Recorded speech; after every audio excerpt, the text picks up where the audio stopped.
저도 김일성 사망을 겪었고 김정일 국방위원장 사망도 취재 현장에서 겪었거든요. 그때마다 북한이 망할 거다. 근데 안 망하고 용케 견뎠죠. 그렇다고 앞으로도 그럼 이 체제가 계속 갈 거냐?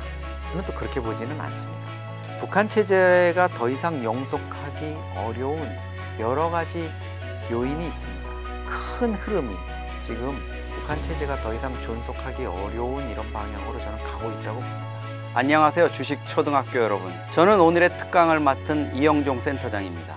김정은 입장에서는 한국과의 어떤 통일, 이런 부분이 특히 자신이 북한의 어떤 힘에 의해서, 무력에 의해서 통일을 할 수 있다는 거 별로 생각을 못하는 것 같아요. 의욕은 가지고 있겠죠. 그리고 자기네 노동당 강령에 전국적 범위에서의 어떤 공산주의 건설, 이런 것들을 캐치프레이즈로 걸어놓고 있기 때문에 뭐 추구는 할 수 있죠. 그렇지만은 이게 대한민국이라는 이 체제가 우리 북한이 이제 어떻게 할 수 있는 이런 수준을 넘어섰구나 하는 거는 김정은도 너무 잘 알고 있을 겁니다. 이거는 김정은이가 10대 시절에 어릴 때 스위스 유학을 하면서 저는 절감을 했을 거라고 봐요. 자기가 방학 때마다 가서 보는 북한의 그 모습과 김정은이가 스위스에서 유학할 때가 아이러니하게도 북한이 대홍수와 기근에 시달리면서 200~300만 명이 굶어 죽었다고 하는 1990년대 중후반, 이른바 고난의 행군 시기입니다. 북한에서 보는 그런 참상하고 한국에, 스위스에 머물고 있던 우리 외교관, 또 상사 주재원, 현지 교민의 자녀들, 같은 학급에도 있었거든요. 걔네들이 누리는 어떤 풍요로움, 이런 거 저는 김정은이 절감을 했을 거라고 봐요.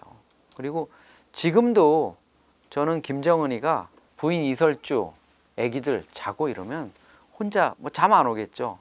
네이버 들어와 가지고 자기 이름도 쳐보고 오늘은 또 나에 대해서 무슨 일이 있었나, 남조선에서. 그리고 한국에 뭐 케이팝 가수들 노래도 듣고 드라마도 뭐 폭삭 소가수다도 좀 볼 거고, 별의별 짓을 다 하면서 한국의 발전상이나 이런 것들을 절감을 할 거라고 봅니다. 그래서 자기가 뭐 핵이나 미사일을 들고 한국을 끊임없이 위협은 하고 있지만 전면전이라든가 이런 걸 통해서 한국을, 남한을 뭐 점령한다, 평정한다, 자기 말대로, 그거는 이제는 구호에 머물지 않을까 이렇게 생각을 합니다. 물론 뭐 우리 군이나 보안 당국에서는 북한의 그런 부분에 대해서 철저히 이제 대위를 하고 있겠지만은, 저는 김정은 입장에서 본다면 대한민국을 어떻게 해가지고 뭐 속된 말로 먹어버린다, 점령한다, 이런 부분을 생각하기는 좀 지금 상황에서는 어려울 거라고 봅니다. 지금은 진짜 진지고수, 현위치 고수입니다. 여기서 과거처럼 아버지 때처럼 뭐 남북 정상회담을 해가지고 교류를 하고 금강산 개성공단을 열고 이랬다가는 북한 체제의 미래가 없고 김주애한테 물려줄 건덕지도 없다는 것을 알고 있을 겁니다. 거기에서 핵심이 뭐겠습니까? 젊은 세대들, 북한의 청년 세대들이 한국 드라마와 영화, 가요, 소위 말하는 남조선 황색바람에 물드는 겁니다.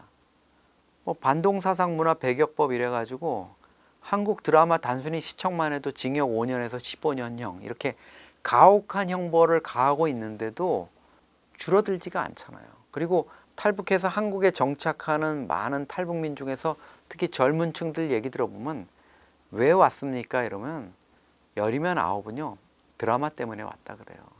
한국 드라마 너무 재미있었고 처음에는 거짓말이고 다 꾸며낸 건 줄 알았는데 보면서 마음이 막 콩닥거렸고, 정말 그런 가혹한 처벌을 받는다는 걸 알면서도 남조선 드라마 너무 얄밉게 만들더라.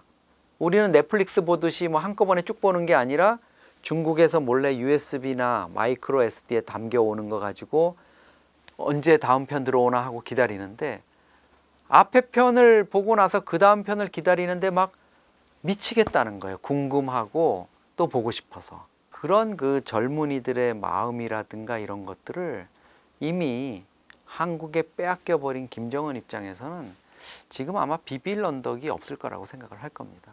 저도 김일성 사망을 겪었고 김정일 국방위원장 사망도 취재 현장에서 겪었거든요. 그때마다 북한이 망할 거다, 이런 얘기가 나왔었어요. 근데 안 망하고 용케 견뎠죠. 그렇다고 앞으로도 그럼 이 체제가 계속 갈 거냐? 저는 또 그렇게 보지는 않습니다.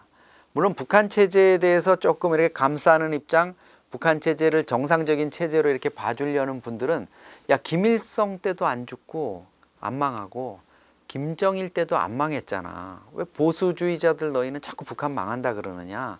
아닐 거다 이러는데, 북한 체제가 더 이상 영속하기 어려운 여러 가지 요인이 있습니다.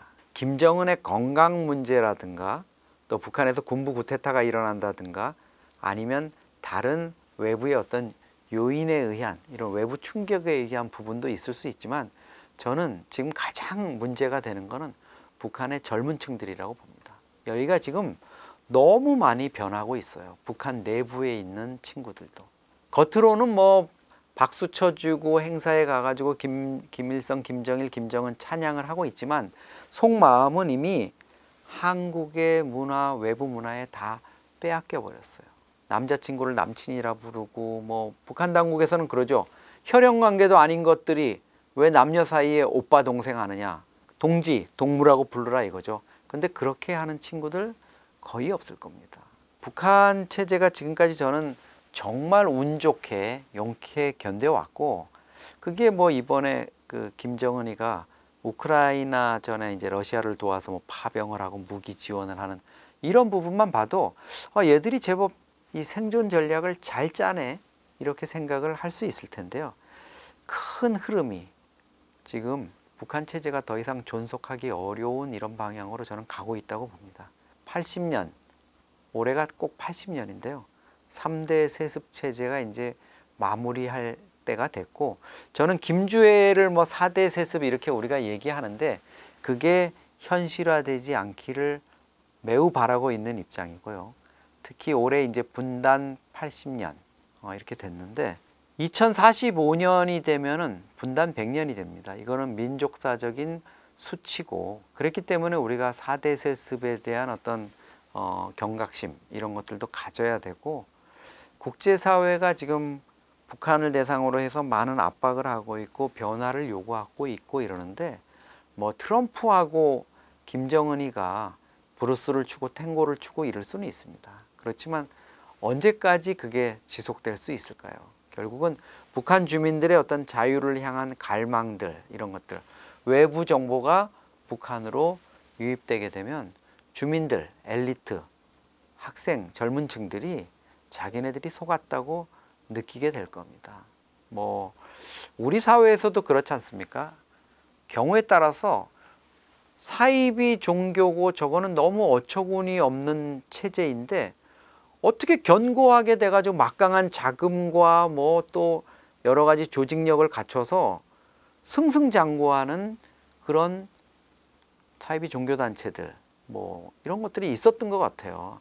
그렇지만 결국은 한순간에 모래성처럼 다 무너져 내려버리더라고요. 저도 북한 체제가 머지않아 그런 종말의 순간을 맞게 될 거라고 이렇게 생각을 하고 있습니다. 그러니까 만약에 북한 체제가 붕괴가 된다면 1순위 요인이 북한 이제 젊은이들에 의해서. 맞습니다. 젊은이들이 이미 북한 젊은이들이 이미 외부 정보를 민감하게 받아들여서 자기네들이 속았다는 걸 알아요. 그래서 목숨을 걸고 한국으로, 해외로 탈출을 하고 있습니다. 그리고 지금 엄청나게 많은 이전과는 다른 외부의 정보들이 북한으로 유입되고 있는데요.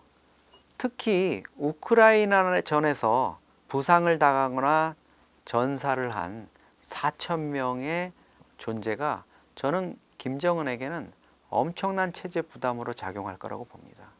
뭐 죽은 사람은 말이 없으니까 우크라이나에 갔다는 사실도 감춘 채로 그냥 유해 수습도 제대로 못하겠지만 그냥 훈장이나 하나 주면서 입막음을 할 수 있을 겁니다. 그런데 지뢰나 또 자폭드론이나 폭격에 의해 가지고 팔이 하나 없어지고 다리 없어지고 시력을 잃고 이런 젊은이들 3,000명이 이제 북한으로 돌아가서 저녁에 뿔뿔이 흩어져서 고향으로 가게 될 건데, 그 사람들의 입을 막을 수 있을까요?